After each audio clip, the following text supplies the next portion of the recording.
नमस्कार, फाइटर समाचार में आपका स्वागत है। पेश है आज 3 मार्च दोपहर 3 बजे राजस्थान की खास खबरें।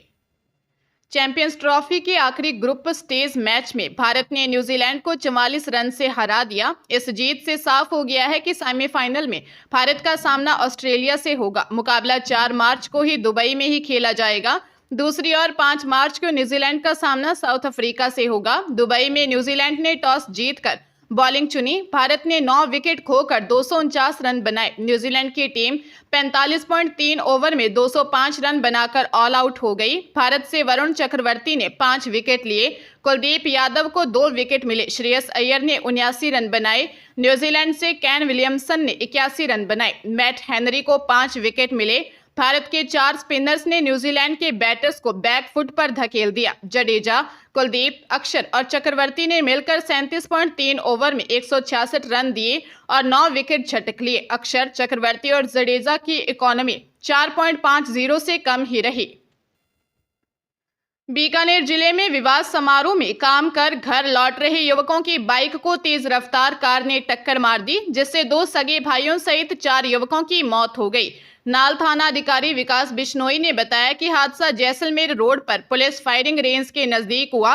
पुलिस ने बताया कि नाल बड़ी निवासी 29 वर्षीय ओम प्रकाश पुत्र गंगाराम, 18 वर्षीय कोजूराम पुत्र श्यामलाल, 25 वर्षीय राहुल और 30 वर्षीय गोवर्धन बाइक पर गांव आ रहे थे। यह सभी बीकानेर में किसी शादी समारोह में काम करके वापस घर लौट रहे थे।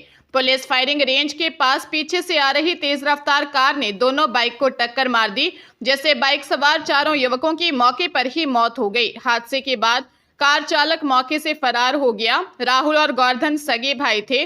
पुलिस ने कार को जब्त कर चालक की तलाश शुरू कर दी है। सीकर जिले में चल रहे खाटू श्याम जी के फाल्गुनी लक्खी मेले में तीसरे दिन श्रद्धालुओं की बहार अचानक बढ़ गई।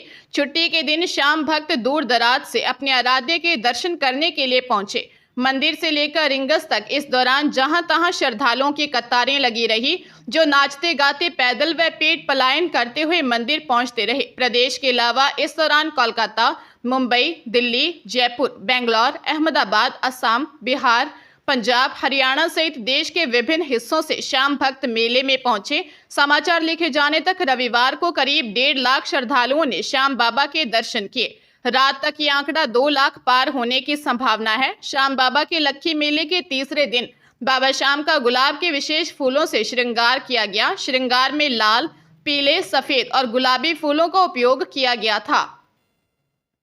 सीकर जिले के जीणमाता थाना इलाके में एक 10 वर्षीय बच्चे की हत्या का मामला सामने आया है। जीणमाता थाने से 200 मीटर दूर खंडरनुमा धर्मशाला में शव दिखा तो गांव में सनसनी फैल गई। सूचना पर थाना पुलिस मौके पर पहुंची। सबूत जुटाने के लिए डॉग स्क्वाड व एफएसएल की टीम को भी घटनास्थल पर बुलाया गया। पुलिस ने संदेह के आधार पर 2 बच्चों को हिरासत में लिया है। दोनों मृतक के साथ रहने वाले बताए जा रहे हैं। घटना के बाद इनमें एक बच्चा भागने की फिराक में भी था। उसे पुलिस ने रहवासा में बस से पकड़ा। पुलिस ने बताया कि मृतक की पहचान गुजरात निवासी महिला मजदूर निर्मला के बेटे सुनील के रूप में हुई है। पुलिस मामले की गहनता से जांच कर रही है। मुंबई की एक विशेष अदालत के न्यायाधीश शशिकांत एकनाथ राव बांगर ने भ्रष्टाचार निरोधक ब्यूरो को शेयर बाजार में कथित धोखाधड़ी और विनियामकीय उल्लंघन के संबंध में शेयर बाजार नियामक सेबी के पूर्व चेयरपर्सन माधवी पुरी बुच और 5 अन्य अधिकारियों, बीएससी के प्रबंधक निदेशक और सीईओ सुंदर राम मूर्ति, इसके तत्कालीन चेयरमैन और जनहित निदेशक प्रमोद अग्रवाल और सेबी के 3 पूर्णकालिक सदस्य अश्विनी भाटिया, अनंत नारायण और कमलेश चंद्र वार्ष्णेय के खिलाफ मुकदमा दर्ज करने का निर्देश दिया है। न्यायाधीश ने आदेश में कहा कि प्रथम दृष्टया विनियामकीय चूक और मिली भगत के सबूत हैं, जिसके निष्पक्ष जांच की आवश्यकता है। अदालत ने कहा कि वह जांच की निगरानी करेगा और 30 दिनों के भीतर स्थिति रिपोर्ट मांगी गई है। अदालत ने आदेश में यह भी कहा कि आरोपों से संज्ञेय अपराध का पता चलता है, जिसके लिए जांच जरूरी है।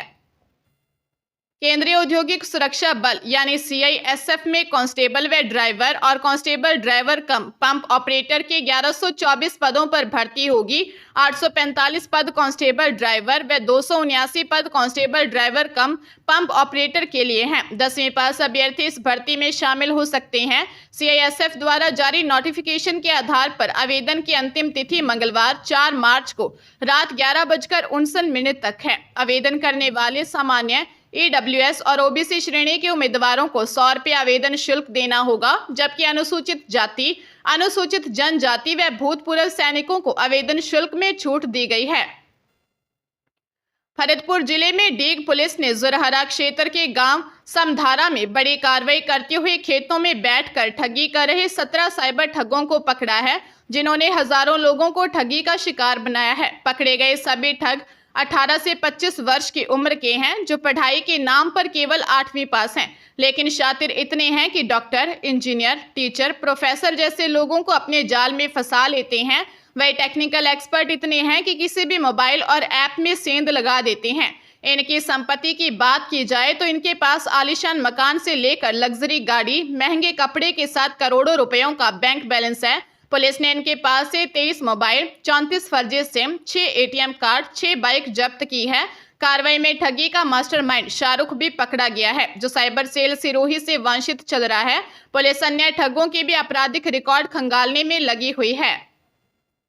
राजधानी जयपुर की भांकरोटा के मुकुंदपुरा में रुपए के लेन देन की बात को लेकर चल रहे विवाद में युवक की हत्या कर दी गई।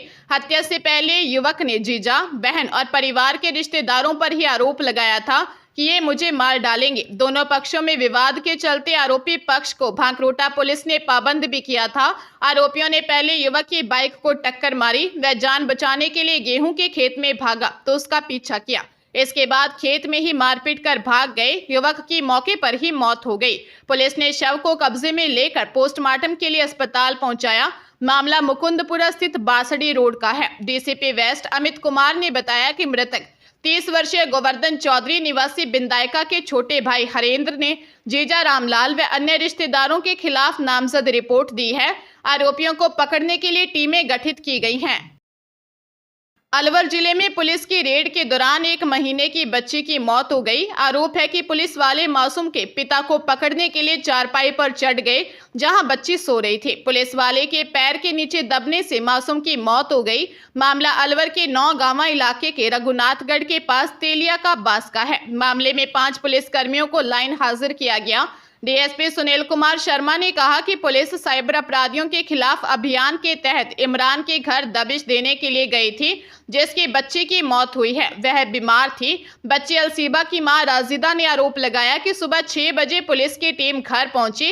इस पर उसने दरवाजा खोला तो पुलिस वालों ने उसे कमरे से बाहर निकाल दिया। इसके बाद पास रखी चारपाई पर चढ़कर पति को बिस्तर से खींचने लगे। पुलिस वालों ने चारपाई पर सो रही बेटी पर पैर रख दिया। बच्ची के परिजनों ने पुलिस के खिलाफ शिकायत दी है। चूरू जिले के शहरी क्षेत्र की एक 14 वर्षीय नाबालिग छात्रा का अपहरण कर सामूहिक दुष्कर्म किए जाने को लेकर महिला थाने में 4 के खिलाफ मामला दर्ज हुआ है। DSP सुनील कुमार झाझड़िया के अनुसार पीड़ित ने रिपोर्ट दी कि उसकी पोती कक्षा 8 में पढ़ती है। उसकी पोती सामान लेने के लिए घर से बाहर गई थी। काफी समय तक वापस नहीं आने पर उसकी तलाश की गई। तलाश करते समय पता चला कि कुछ युवक उसकी पोती को बाइक पर एक खेत की तरफ ले गए थे। तलाश करने पर उसकी पोती एक खेत के झोंपड़े में बेहोशी की हालत में मिली। होश में आने के बाद पोती ने बताया कि 4 युवक उसे पिछले दिनों से स्कूल जाते समय पीछा कर रहे थे। उसे व उसके परिवार को जान से मारने की धमकी देकर एक खेत में बने झोंपड़े में ले गए और गैंग रेप किया। एक आरोपी ने उसके बाल काट दिए और गाली गलौज की। पुलिस ने विक्की, आदित्य, विकास के खिलाफ मामला दर्ज किया है। एक आरोपी बाल अपचारी है।